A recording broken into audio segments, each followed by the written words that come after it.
তো প্রথমে আমি একটা পেঁয়াজ কুচি কুচি করে নিয়েছি, তারপর আদাটাকেও কুচি করে নিয়েছি। এগুলো সব পেস্ট তৈরি করে নেব।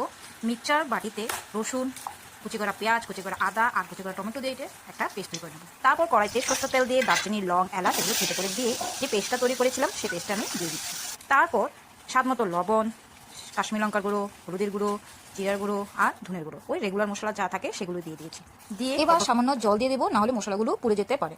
তারপর আমি যে ডিমগুলো সিদ্ধ করেছিলাম সেই সিদ্ধ করা ডিম দিয়ে দিলাম। এবার দিয়ে দেবো সিদ্ধ করা আলু। ডিমগুলো কিন্তু আমি ভাজা করে নিই। তারপর প্রায় 2 মিনিটের মতন আমি লো স্টিমে কষিয়ে নেব। এবার ঢাকা দিয়ে দিলাম, ঢাকাটা তুলে নিলাম প্রায় 2 মিনিট পর। আরও 1 মিনিটের মতন ভালো করে কষিয়ে নেওয়ার পর এবার এর মধ্যে আমি দিয়ে দেবো গরম জল। গরম জলটা দেওয়ার পর আমি আরও 3 থেকে 4 মিনিটের মতন রান্নাটা করে নেব। প্রায় 4 মিনিট পর ফিরে আসলাম। এবার উপর দিয়ে দিলাম চিকেন মশলা, দিয়ে কস্তুরি মেথি পাতা উপর দিয়ে ছড়িয়ে দিলাম, দিয়ে আরও 1 মিনিটের মতন রান্নাটা করে এবার নামিয়ে নেব। তোমরা কে কে ডিম খেতে ভালোবাসো অবশ্যই কিন্তু কমেন্ট করে জানিও।